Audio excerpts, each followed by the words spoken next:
1923, Vallejo publica 2 libros.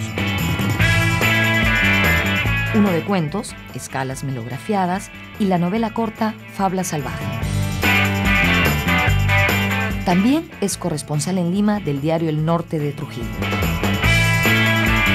En abril, por un reajuste de personal, Vallejo pierde otra vez el puesto en el Guadalupe y se entera de que la causa judicial seguida en su contra por los sucesos de Santiago de Chuco se iba a reabrir.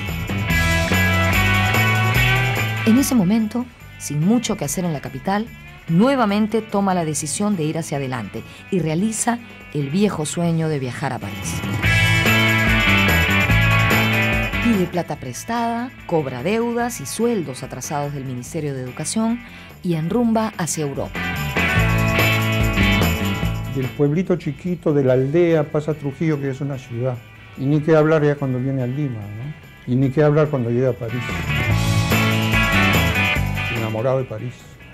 A quien llama reina del mundo, el 23, 15 años y 38, no queriendo morir, ¿no? Murió cuando ya estaba cerca de todo. El 17 de junio de 1923, Vallejo zarpa desde el Callao en el vapor La Oroya con destino a París. Y lo hace acompañado del sobrino de Antenor Orrego, su amigo Julio Gálvez Orrego, que había recibido una herencia anticipada y había comprado un billete de primera clase que luego canjea por 2 de tercera para llevarse a Vallejo. El viaje duró 20 días, llegaron a París un 13 de julio. Julio Gálvez moriría más tarde en la Guerra Civil Española, la misma que inspiró a Vallejo a hacer un gran poemario. Los primeros tiempos para Vallejo en París fueron de pobreza y dificultades. No conocía el idioma, no tenía trabajo, no tenía un lugar fijo donde vivir. Y sin embargo, desde entonces jamás regresó al Perú. En el viaje ya Vallejo había empezado a escribir otra novela corta que se conoció póstumamente, Hacia el reino de los Cid.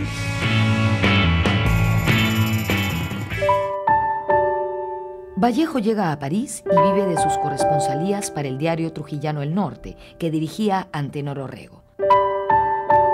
Pero los ingresos tardan en llegar y pasa por grandes penurias económicas. Duerme en bancas de las plazas y en el metro, cae enfermo de hemorroides y luego de una hemorragia tiene que ser operado. Esta experiencia en el hospital la complementa con la sufrida en la cárcel para darle un fondo de angustia vital a su trabajo. Por ejemplo, escribe: las ventanas se han estremecido. Las ventanas se han estremecido, elaborando una metafísica del universo. Vidrios han caído. Un enfermo lanza su queja, la mitad por su boca lenguada y sobrante, y toda entera por el ano de su espalda. Ignoro lo que será del enfermo esta mujer, que le besa y no puede sanarle con el beso, le mira y no puede sanarle con los ojos, le habla y no puede sanarle con el verbo. ¿Es su madre? ¿Y cómo, pues, no puede sanarle? ¿Es su amada? ¿Y cómo, pues, no puede sanarle? ¿Es su hermana? ¿Y cómo, pues, no puede sanarle? ¿Es simplemente una mujer? ¿Y cómo, pues, no puede sanarle? Porque esta mujer le ha besado, le ha mirado, le ha hablado y hasta le ha cubierto mejor el cuello al enfermo. Y cosa verdaderamente asombrosa, no le ha sanado.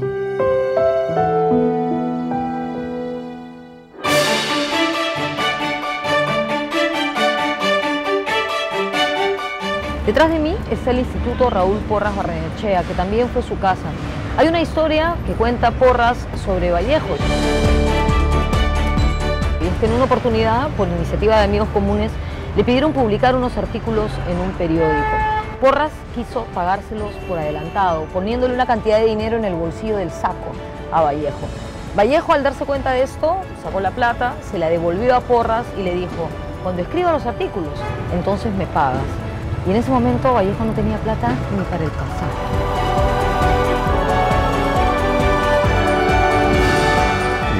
Este tipo de anécdotas muestran pues a Vallejo pasando en París, tal vez con elegancia, pero las dificultades del migrante. Yo diría que Vallejo es la imagen viva del migrante. Y en ese sentido, en 1920 y años siguientes ha vivido una experiencia que ha sido característica del pueblo peruano hasta hoy día. Es decir, salir de una pequeña comunidad a ir a una mayor. En el caso suyo ha sido Santiago de Chuco, Huamachuco, Trujillo, Lima, París, el mundo, ¿no? Y siempre venciendo dificultades. Donde le fue más difícil, sin duda, también por un asunto cultural, fue en París, pero se las ingenió. En largas jornadas de bohemias en cafés parisinos, Vallejo conoce dos destacados poetas: el chileno Vicente Huidobro y el español Juan Larrea. Larrea se convierte en su gran amigo y luego en un estudioso de su obra. Vallejo comparte además en París con amigos peruanos, entre los que se encontraban Gonzalo More, Alfonso de Silva y Macedonio de la Torre. En Europa, Vallejo se gana la vida enviando artículos a diarios y revistas peruanos como El Norte, Variedades, Mundial, El Comercio, y también publicando en muchos otros medios sudamericanos. En 1924 escribe un artículo donde brota su carácter indomable y su gusto por el boxeo. Vallejo era un gran aficionado a ese deporte. De hecho, cuentan que en Trujillo, cuando todavía era profesor, y sabes, al grande Melena de León, dos hombres vinieron a agredirlo y él repartió. En fin, en ese artículo, Vallejo dice que no existe cooperación ni solidaridad de Europa hacia América Latina. ¿Cooperación?, dice Vallejo, ya la suscitaremos algún día a puñetazos. En 1924 fallece su padre en el Perú. Ese mismo año llega a escribir la novela Hacia el reino de los Siris. He almorzado solo ahora, y no he tenido madre, ni súplica, ni sírvete, ni agua, ni padre que, en el facundo ofertorio de los choclos, pregunte para su tardanza de imagen por los broches mayores del sonido. Progresivamente mejoró su situación en París. Por ejemplo, en 1925 ganó una beca que había gestionado a través de Pablo Abril. La estancia fue corta, renunció a la beca y retornó a París. Su amigo Xavier Abril cuenta que ambos renunciaron a la beca por no poder soportar el ambiente del gobierno del dictador Primo de Rivera. Asimismo, consiguió empleo como periodista, aunque su salud estaba resentida y pasaba por angustias e insomnios. En 1926 conoce a una humilde modista llamada Henriette Maes, quien lo acompañará hasta 1928. Ambos se instalan en una habitación del Hotel Richelieu.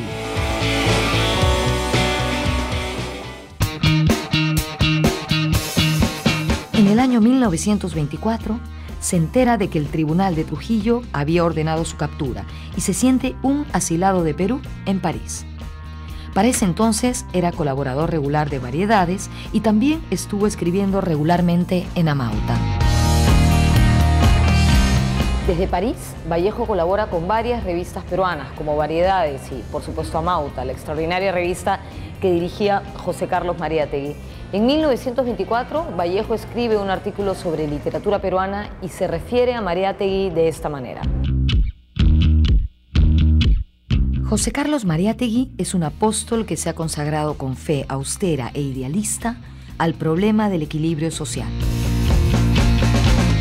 Mariátegui no predica solamente para el Perú o América, sino para la humanidad.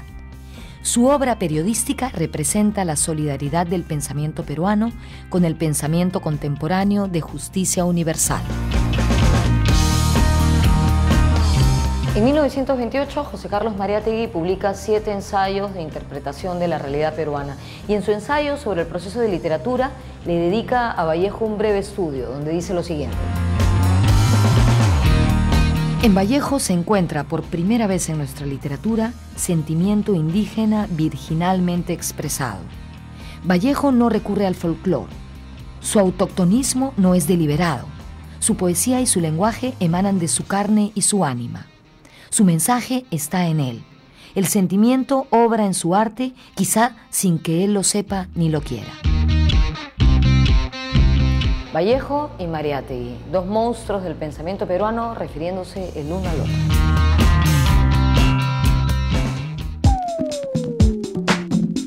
En Francia, Vallejo es testigo de cómo aparece un sentimiento antinorteamericano debido al poderío económico que había obtenido Estados Unidos, principalmente luego de la Primera Guerra Mundial.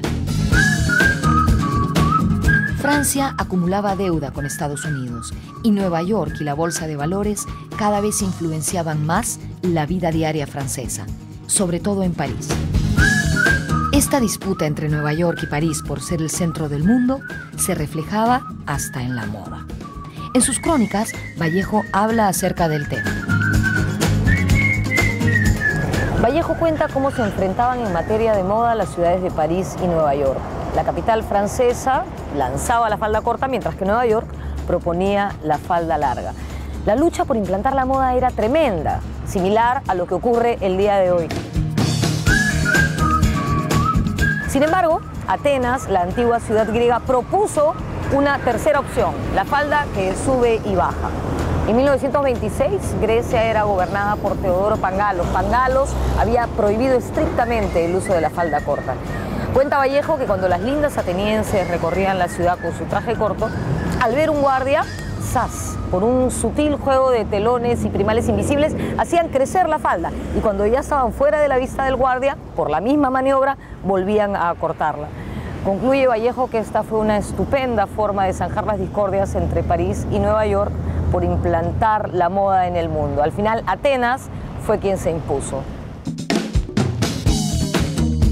Aparte de la moda y la economía, en 1926, Francia y Estados Unidos compitieron también deportivamente, específicamente en tenis de mujeres.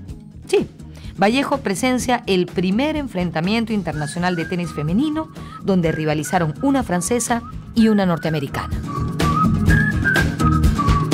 La ciudad de Cannes, sede hoy de un importantísimo festival de cine, fue el lugar elegido para el encuentro. Luego de una gran publicidad, hasta allí acudieron cientos de personas, entre los que había reyes, políticos, artistas, estrellas del teatro, en fin. Vallejo cuenta que el público se dividió en dos, los latinos y los anglosajones, y también en dos nacionalidades, franceses y norteamericanos. Al final, la vencedora del encuentro fue la tenista francesa Suzanne Lenglen. Pero Vallejo dice que si bien ella jugó mejor, la tenista norteamericana era más bonita y más joven. Pícaro el Vallejo.